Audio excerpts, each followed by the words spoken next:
Good evening from the Mar-a-Lago Club in Palm Beach, and now the well-known Florida home of Donald J. Trump. After the show, Mark and I will sit down with Trump to talk about foreign policy and the terror attacks today in Belgium. We'll show you that interview on this program tomorrow night. But first, here are the facts about what happened in Brussels this morning. 3 explosions in Belgium's capital killed at least 31 people and injured more than 200. ISIS, Islamic State, has claimed responsibility for those attacks. 2 of the bombings were at a busy airport terminal. Another bomb went off an hour later in a subway station. Authorities are noting that today's attacks come just days after the final suspect tied to the Paris attacks last fall was arrested last week, though it's still unclear if there's any connection between these attacks. Today, in Old Havana, President Obama topped his speech to the Cuban people with a brief comment on the attacks and how the international community should respond. We will do whatever is necessary to support our friend and ally Belgium in bringing to justice those who are responsible. And this is yet another reminder that the world must unite. We must be together, regardless of nationality or race or faith, in fighting against the scourge of terrorism. We can and we will defeat those who threaten the safety and security of people all around the world. So, Mark, this is a big deal. Not the first big deal, but a big deal. How do you think that it has affected and is going to affect the debate on global terror as we go forward? As important a city as Paris is, this is a huge impact on the psychology of Europe. First of all, because it's another attack after all of Europe was on a heightened alert after Paris. And second, because Brussels is the capital of Europe, the capital of so many European and defense institutions. And so I suspect that all governments in Europe now are going to go back once again and make decisions even more about how to clamp down. And the balance between national security and civil liberties is going to swing more like it swung in the United States post 9/11 now than I think it did after Paris. Yeah, look, I mean, this is obviously a huge European problem, and it's easy for us in America to overstate the extent to which this has implications here, or to understate it. Finding where the right calibration is the really hard thing. It's a hard thing for all politicians to do. Paris, as you note, is like the spiritual heart of Europe. Brussels is the official capital of Europe, and if you were going to bring systematic terror to Europe in toto, this is the sequence in which you do it. So I think you're right. I think that we will spend a lot of time in America talking about this attack, but not necessarily talking about it in the right way, which is that Europe has a special problem in this area. The other thing this brings up is something we've all long talked about, which is soft targets near hard targets. Soft targets near security at an airport, soft targets at a transportation hub, at a rail station.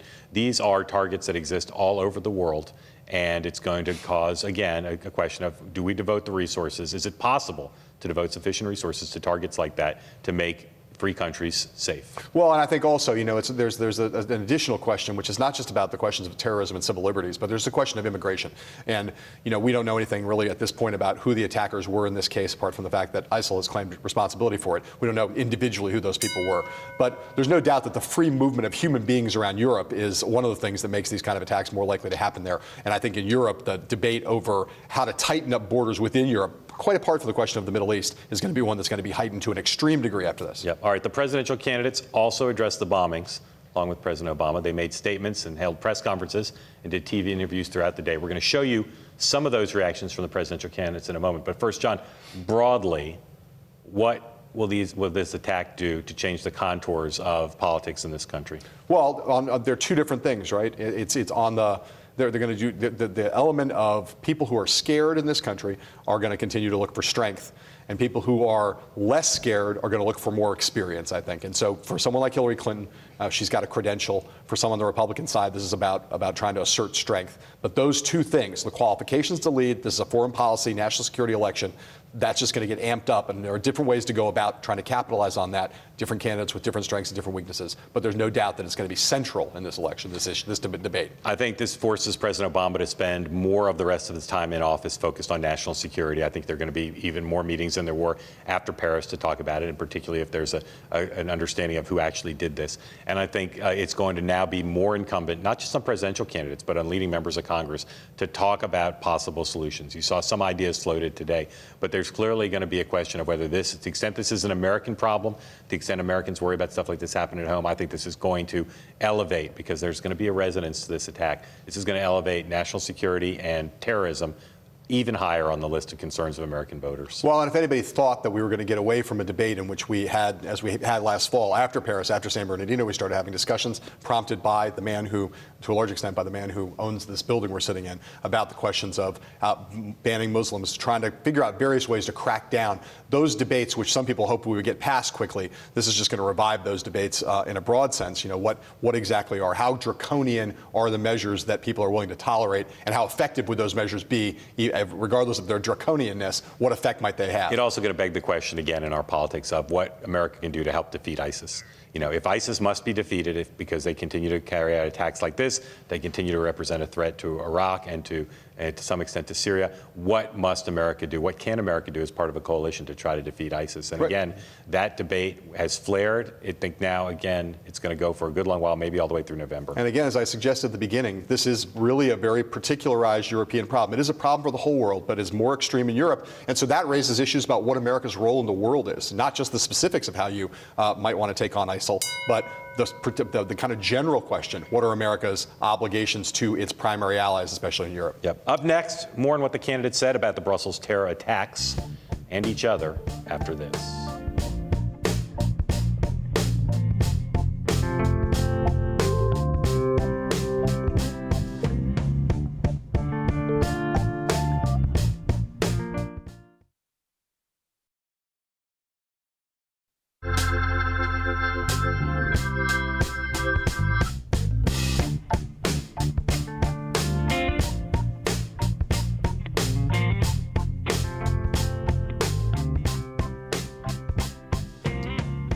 Welcome back. We're here in Palm Beach, Florida, to interview Donald Trump this evening about foreign policy and the Brussels terrorist attack. We'll have that interview on this program tomorrow night. Today, the GOP frontrunner and his Republican rivals all gave initial reactions to the bombings, and they were particularly tough on President Obama, who was on his final day in Cuba on that trip. This morning and this afternoon, Ted Cruz and John Kasich criticized the president for attending an exhibition baseball game in Cuba on a day they said demands more of the president's attention.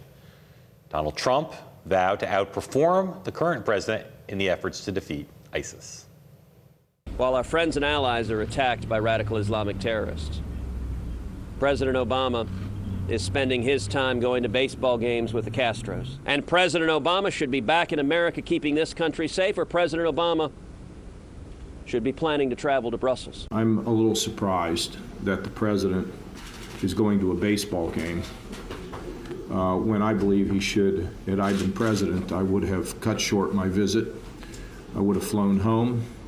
I would have conducted calls jointly with heads of state and begun to assemble teams of people, intelligence experts, who can take a look at the serious breaches that we have in intelligence. Well, I'd be hitting ISIS so hard, and I was not in favor of Iraq, and I was not in favor of a lot of things, but with ISIS, with the chopping off of the heads, and this is ISIS related, of course, but with the chopping off of the heads and what's going on, the brutality, you've got to hit ISIS so hard, and you've got to take them out and not play tiddlywinks like we're playing right now, and you've got to take them out, and you've got to get the people, the surrounding states, you've got to get them to put up demand power, because that's what it's going to take.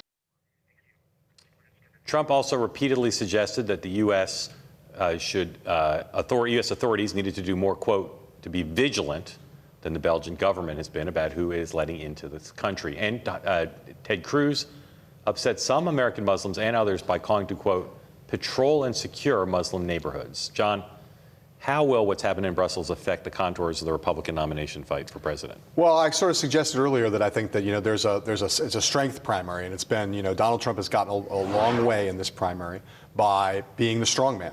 He was the strong man after Paris. He was the strong man after San Bernardino, and he's found a market for that kind of strength in the Republican electorate. You see Ted Cruz and John Kasich both in some ways trying to compete in the strength derby with Donald Trump. Neither one of them is as naturally large on the stage as he is, but they both are taking pretty extreme positions, I think, especially Ted Cruz. You know, there are a limited number of days that the Stop Trump movement, led by the possibility of a Kasich or a Cruz surge, has to stop Trump. And this story will carry us through Easter and into next week. There are no big Republican contests after tonight. We'll talk about Arizona and Utah in a moment. But it means that the longer this goes on, the less likely it is for either of them to break through. The press was interested in what they all had to say today. But over time, the press will, as it usually is, be more interested in what Donald Trump has to say. And so I think this does, beyond the fact that it plays to Trump's strength as a strong person in a primary where the voters want strength, it blots out their chance to make other arguments. They're not going to be talking about Trump anytime soon. Yeah, it gobbles up a lot of cycles. I mean, rightly and justifiably so, but it does, and there's not a time right now. These are days that you can't attack Donald Trump on things that seem unrelated to national security and foreign policy, and probably can't really attack Donald Trump at all. All you can do is try to go out there and out-strongman him. I will say, you know, the Kasich argument is kind of ridiculous on its face. President Obama can make many of those phone calls from wherever he is in the world. He doesn't need to come home to make those arguments, to make those phone calls. And the Cruz argument, I think, on police patrols in Muslim communities, it has raised the hackles of many Democrats and many civil libertarians and many Muslims, and that probably is exactly what Ted Cruz wants. All right, on the Democratic side, Bernie Sanders spoke to reporters in Flagstaff, Arizona today and said that Islamic State must be destroyed and that Muslim allies overseas should form a coalition to destroy it. He also dismissed calls for increasing the surveillance of Muslims, a la Ted Cruz, in the United States as unconstitutional. Hillary Clinton made many similar points in her TV appearances today. And in an interview on MSNBC, Clinton was also given the chance to analyze why some of Donald Trump's proposals on national security, immigration, and the Muslims are attracting Republican voters.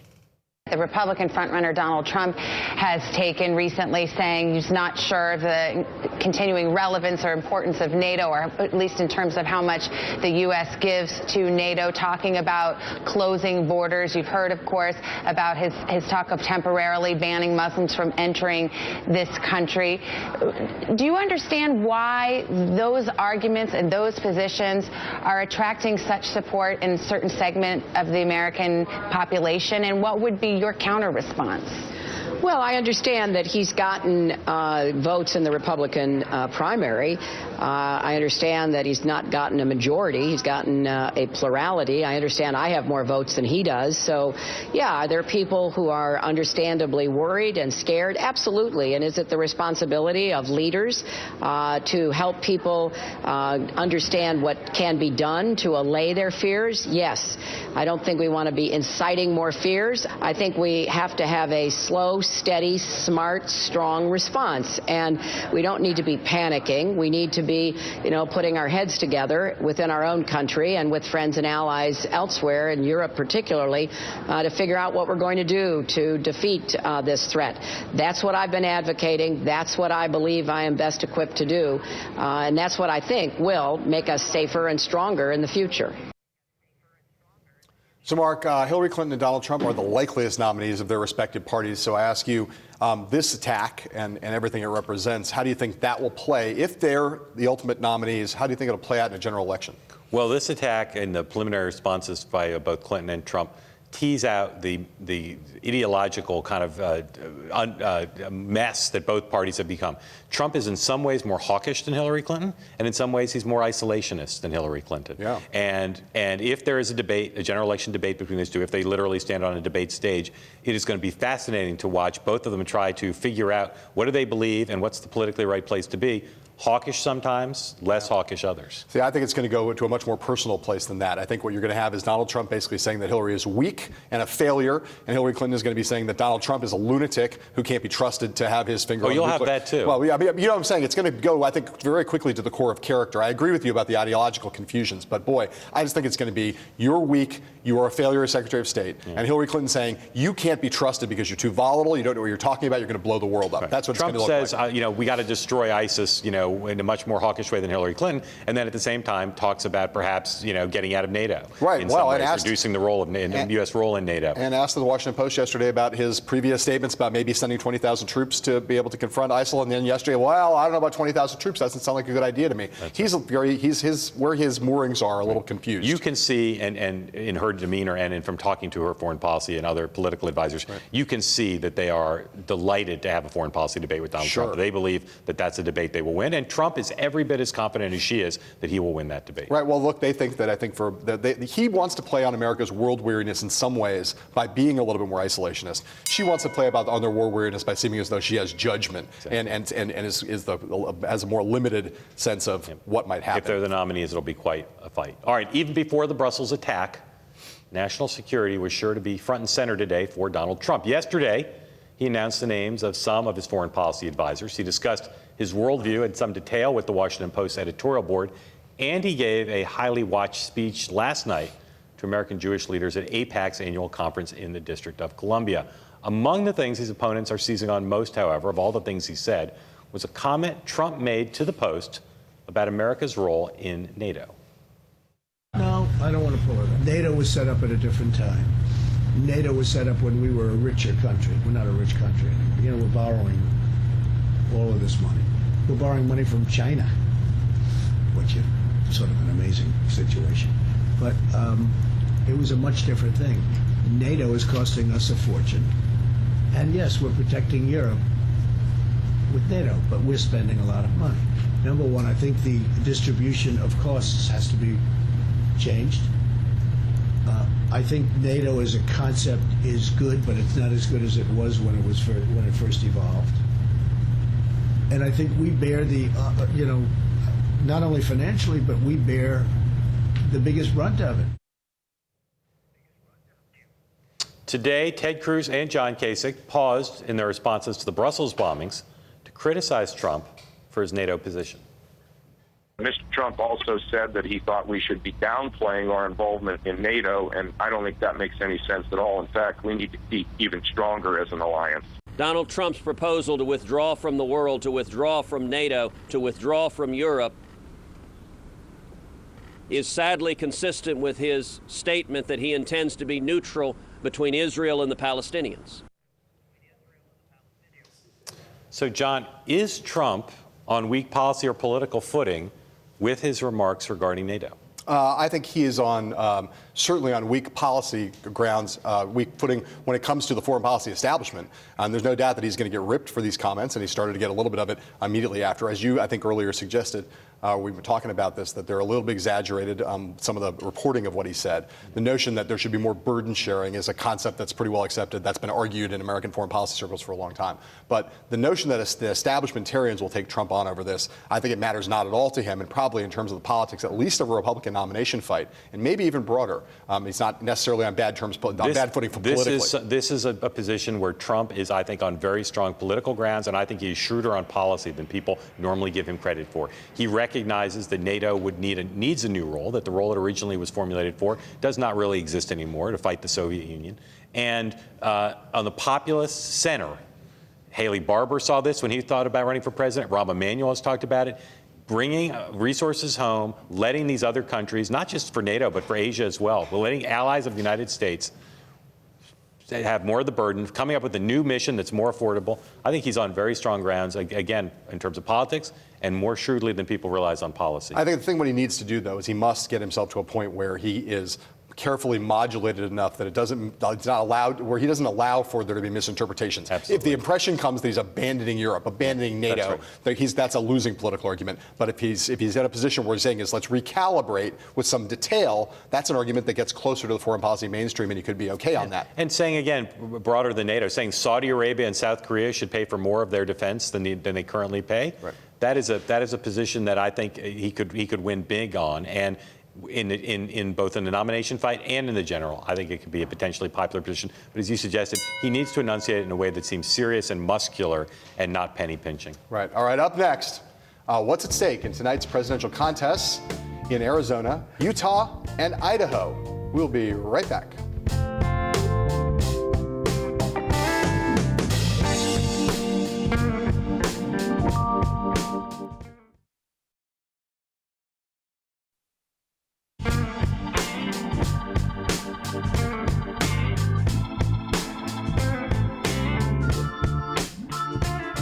There are 3 states holding primaries or caucuses tonight out west. 130 delegates are at stake for Democrats tonight at Arizona, Utah, and Idaho.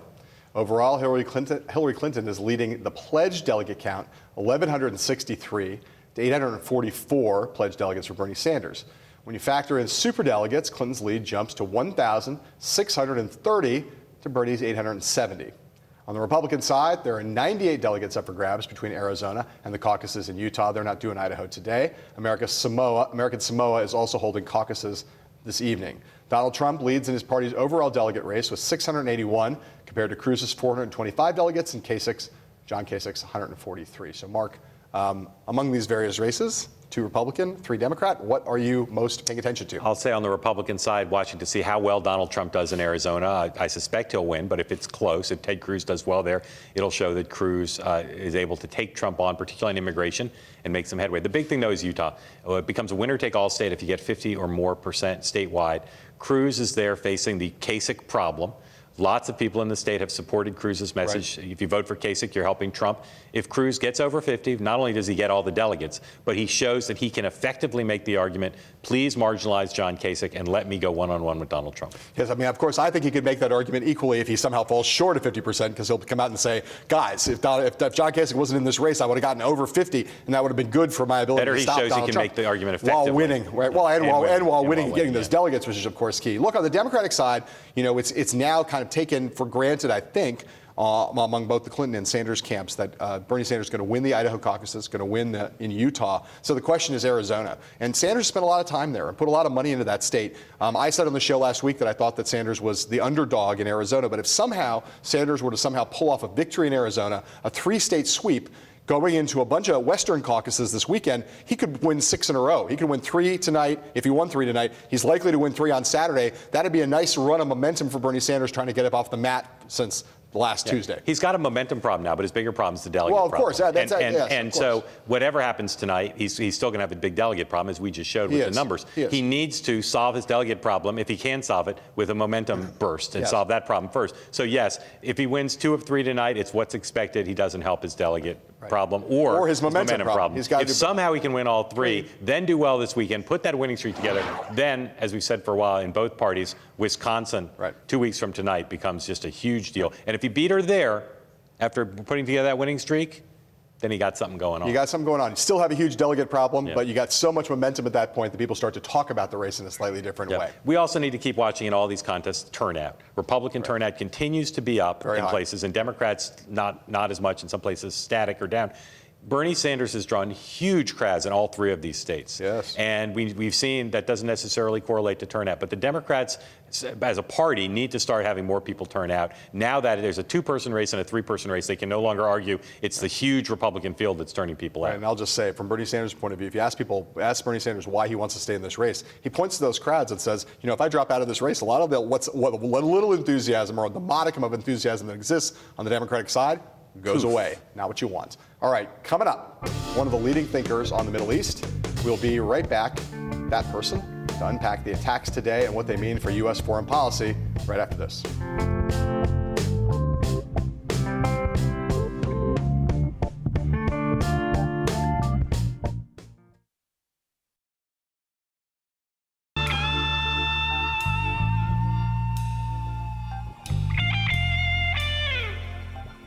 Welcome back to Palm Beach. Here now to talk with us about the implications of today's terrorist attack in Brussels is Ambassador Ryan Crocker. Previously served as the U.S. ambassador to many countries in Afghanistan, Iraq, Pakistan, Syria, Kuwait, and Lebanon. He's currently the dean of the George Bush School of Government at Texas A&M University, and he joins us now from College Station. And Mr. Ambassador, thank you for joining us. Thanks for having me. What could Europe do now as a whole, or individual countries, to deal with situations like this that it didn't do in the wake of the Paris attack? There are 2 fundamental issues out there. One of them is simply the quality and the coordination of European intelligence and security services. They are, by and large, certainly in Belgium, far behind where we were on 9/11. And we have traveled light years in both our capabilities and our coordination since then. The Europeans have got to improve both the quality and the coordination of their intelligence and security services. Islamic State is finding the gaps, they're finding the weak spots, and we see the results. The second thing that is such a major difference between the U.S. and Europe is that we integrate people in this country. We don't have a Molenbeek anywhere in the United States that is essentially an Arab and Muslim ghetto. Our openness, the way successive waves of immigrants are brought into American society and truly find their place here, sets us apart from Belgium, from France, even from Britain. So as we respond to what has just happened tragically in Brussels, the worst thing we could do would be to give away our greatest strength, and that is our open society that makes everyone in America feel part of this great country. Ambassador Crocker, I believe you just said that in terms of dealing with domestic terror, that the European Union is behind where the United States was on 9/11. So there have been a lot of things, including 9/11, that have happened in the world that I would have thought would have alerted people to the notion that they needed to get more with the program on this. So what accounts for that? What accounts for Europe's laxity in this area? I think it may be that with the exception, say, of the train bombings in Spain, the Europeans haven't had anything on the scale of a 9/11. And I don't want to generalize here. Some European countries do remarkably well on intelligence and security. I would cite Sweden as an example. But it may be that they just felt that this was something that could only happen over here and not over there. And we're frankly kind of complacent. After what we've seen now, Paris in November and now this, it is way past time for the Europeans to shake themselves awake. And I hope that we are making a major effort to engage them now that we've had this new tragedy, that we're going to be stepping forward to be proactive in offering to the Europeans some of the things we've learned in the 15 years since 9/11. What are the metrics you'd use, Mr. Ambassador, to say whether that's happening, whether the United States is stepping up to try to help Europe with this problem? Well, I think it'll be clear by announcements both from Washington and from European capitals. So I'm quite sure we've had this on offer before. The urgency has never been greater. So I hope that we will, again, not wait for an invitation, but offering to share with our European allies. Again, we're part of a NATO alliance. NATO was not constructed to deal with terror, but it is a security alliance, and this clearly falls within its mandate. Ambassador Crocker, you talked about integration versus segregation, basically, in terms of some of the communities, how different the United States is in terms of how it deals with its Muslim population and how it's dealt with in Europe. Today, Senator Cruz, suggested that we needed to start police patrols in Muslim communities in the United States. Do you think that is a useful or constructive suggestion? I absolutely do not. This is precisely what Islamic State would like us to do, to present an image of a country that is suspicious of people simply because they're Muslims or because they're Arabs. That plays right into their hand and allows them to hold out to Arab and Muslim populations the line that the United States is fundamentally anti-Arab and anti-Islamic. Obviously, we need to be doing everything we can to ensure our security, but we don't need to be taking steps that really will harm our security. And this kind of, look, I understand the fears. That's why terrorists practice terror, so they can frighten people into doing things that are ultimately counterproductive for their own society. We just need to be sure we don't fall into that trap. Ambassador Crocker down in Texas, thank you for joining us. We appreciate it. Thank you. If you're watching us in Washington, D.C., you can now listen to us in Washington, D.C., Bloomberg 99.1 FM on the radio, and we'll be right back.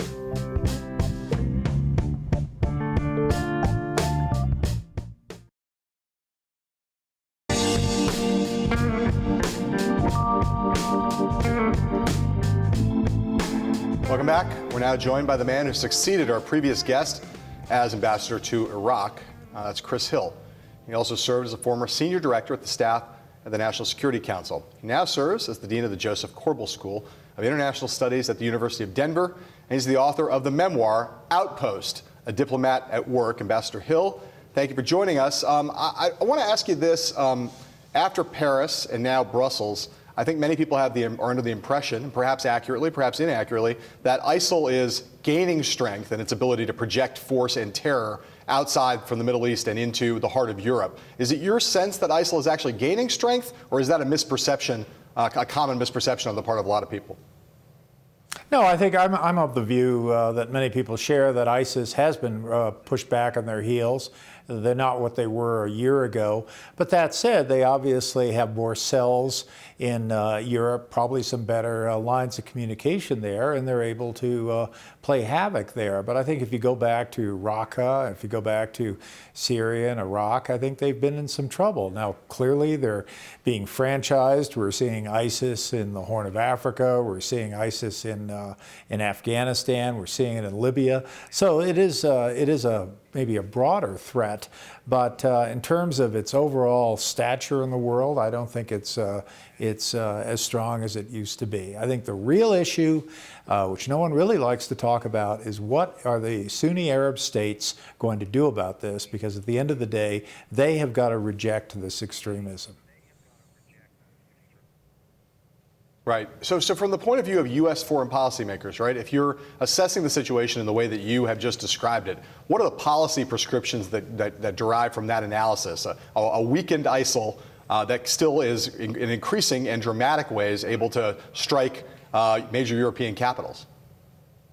Well, I think, first of all, this is the time to be very close to the Europeans. And, those police, those security services in Brussels, in Belgium, have been night and day going after this threat. I mean, these people do not sleep. They have gone after these guys for weeks and weeks and weeks, and now this terrible thing happens.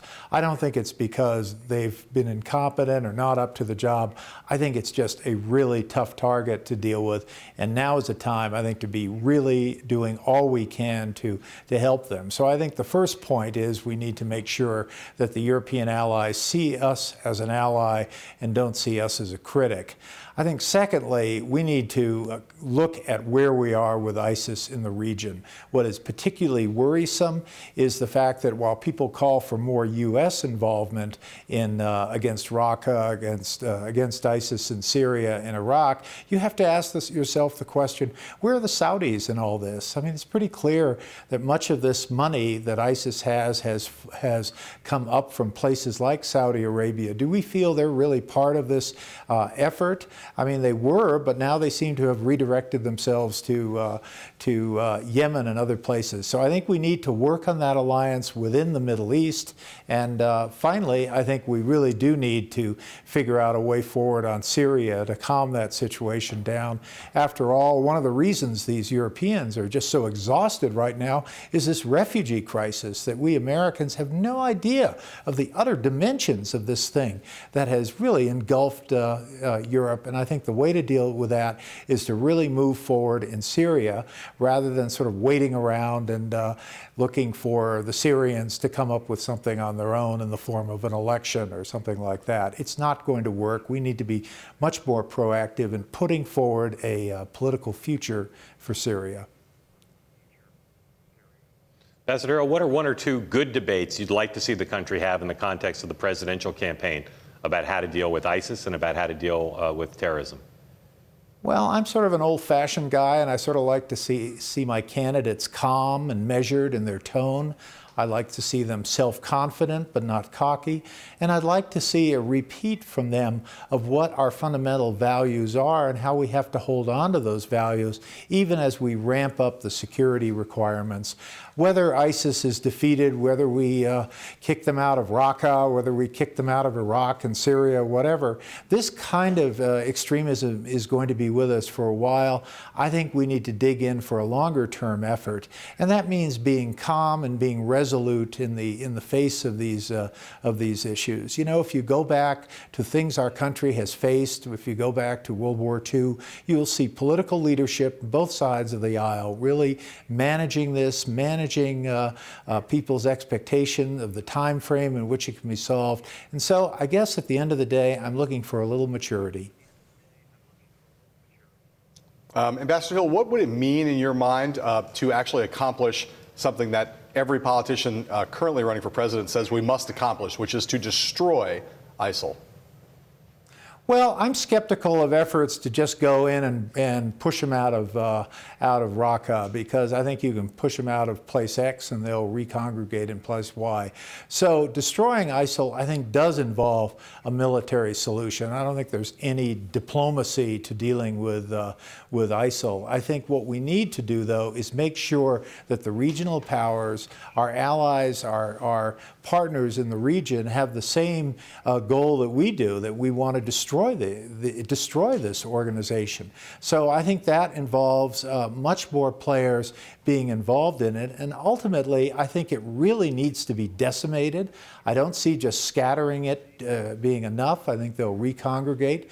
But I think, I think there needs to be that kind of really tough military approach, and we need to be a part of that, but we need a lot of partners in that.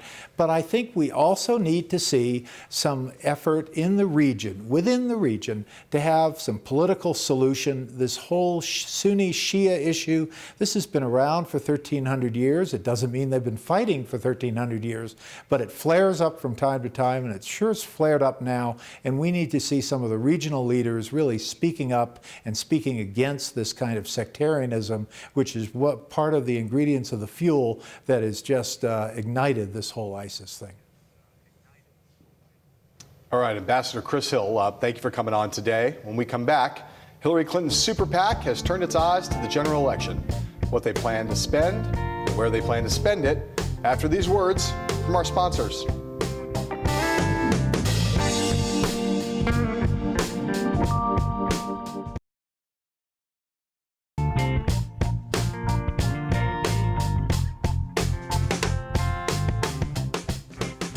Super PAC supporting Hillary Clinton is beginning March with a war chest of around $45 million. Don't expect a lot of that to be spent before the Democratic National Convention this summer. The group, Priorities USA, is planning to drop a reported $70 million on TV ads for the general election season, including in such battleground states as Ohio and here in Florida. Here to tell us about what's coming up for Priorities USA, Chief Strategist and the co-chairman, Guy Cecil. Guy, welcome back. Thanks for having me. Respect.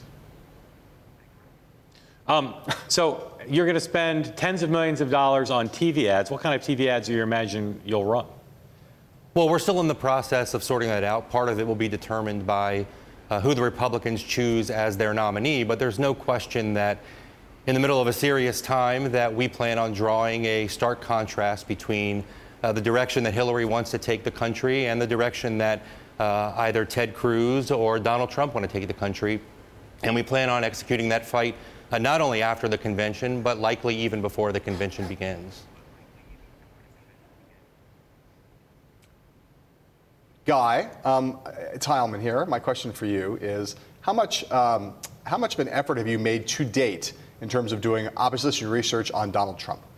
Well, as you might imagine, we're doing all of the things that a campaign does to prepare to take on their likely opponent, ranging from research to polling, focus groups, all of the normal pieces. And that process really began several months ago because we learned pretty quickly a lesson that the Republicans were desperately trying to teach all Democrats, and that is that we should take the candidacy of Donald Trump seriously, and that heading into November, we need to do everything we can to combat what by every public account is going to be $1 billion effort to deceive and distort on Hillary's own record. So Guy, what have you learned so far from your copious research into Mr. Trump? What are the main findings there, and how do you plan to exploit them as you start making those ads that Mark asked you about? Well, look, I think above all else, the American public is looking for three basic things. Someone that has the character and temperament to be president, something the ambassador spoke about right before the break. Secondly, somebody that has built their career by lifting other people up and not by tearing them down. And third, somebody that, in light of today's events, has the temperament and the experience and the approach to not only secure our country at home, but also to engage in with our allies across the globe. Guy, you and other organizations trying to raise money on behalf of Hillary Clinton have had trouble at times raising money when your would-be supporters don't feel like there was much of a chance she would lose, that she wasn't going to face a real fight. What's the mood of the people you're asking for money for now? Do they think Hillary Clinton faces a tough fight to beat Bernie Sanders and win the general election, or they're resistant to give because they think she's got it in the bag? Well, I don't think anybody thinks that she has the general election in the bag. And really, we saw a change at the end of last year, as is normal. When election year approaches and as the election date gets closer, people get more engaged and more involved. We did involve ourselves in the primary in terms of turning out African American and Latino and women voters. But now our eyes are squarely on the general election. And frankly, I think that's where most of our supporters are focused. Having said that, the campaign has made clear that they are not taking anything or anyone for granted, and that includes the primary against Bernie. Could Donald Trump, if he were the nominee, effectively compete against your side, both the Clinton campaign and your super PAC, if he didn't start raising money or accepting the support from a super PAC? Well, I think the Republicans are going to have a very difficult decision to make, and that will determine whether or not he has the resources to compete. They clearly are struggling with whether or not they are going to fully embrace Donald Trump, and it's clear that many in the party already have. I know he had another congressional endorsement today. But the fact of the matter is, we're dealing with somebody that has monopolized the free press, that has 100% name ID. I'm not sure that money on their side is going to be the decider in determining who wins the election in November. Having said that, there's no question that Republican super PACs and right-wing groups have made it very clear that their #1 mission is to defeat Hillary Clinton in the general election. And that's why it's critical that we are there to fight back often and to fight back early. Guy, I'm going to give you, for the purposes of this question, I'm going to give you a promotion, okay? You're promoted from head of priorities to God, okay? And as God, you get to choose who Hillary Clinton is running against. And the first question I'm going to ask you is, if you get to choose, would you choose to run against Trump, or would you choose to run against Cruz? Honestly, I think it's 6 of one, half dozen of the other. I think the fact of the matter is that Ted Cruz has managed to make himself likable only in the context of Donald Trump. But the fact of the matter is they have similar policies. If you look at what was said today by Ted Cruz in light of the terrible, tragic events in Brussels, his solution is that we should send patrols out into Muslim neighborhoods in the United States. Donald Trump wants more waterboarding, wants to make sure the wall is built just a little bit higher. These are not solutions to the country's problem. And I think the fact of the matter is that Hillary and we will be ready to take on either one of them. Guy, is there any doubt in your mind that the third guy who's still in the Republican race, John Kasich, would be the toughest general election opponent among those three? I think the fact of the matter is it's going to be very difficult for John Kasich to be the Republican nominee. And so, frankly, we haven't spent much time giving him a consideration. Our focus has been on the two people we think will likely be the nominee, and that's Donald Trump and Ted Cruz. But Guy, let me ask you the question again. I mean, again, John Kasich's still in the race, so do you agree or disagree that John Kasich would be the toughest general election candidate among the three existing Republican candidates? Well, I think that when you're in a parade of the blind, the one-eyed man often leads. I think that if the bar is as low as Donald Trump and Ted Cruz, then John Kasich would be marginally better. But the fact of the matter is he has a pretty extreme record on a number of issues dating back to his time as a congressman, including his time as governor. Okay, and we would be prepared to take him on as well. Guy, sorry, I got to stop you. Okay, got to stop you because we're out of time. Guy Cecil, thanks very much. We'll be watching to see what you do with all those millions of dollars of priorities. Thank you, and we'll be right back.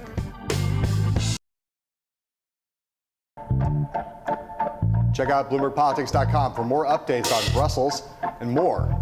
Coming up on Bloomberg TV, Bloomberg West Emily Chang speaks to the CEO of Adobe.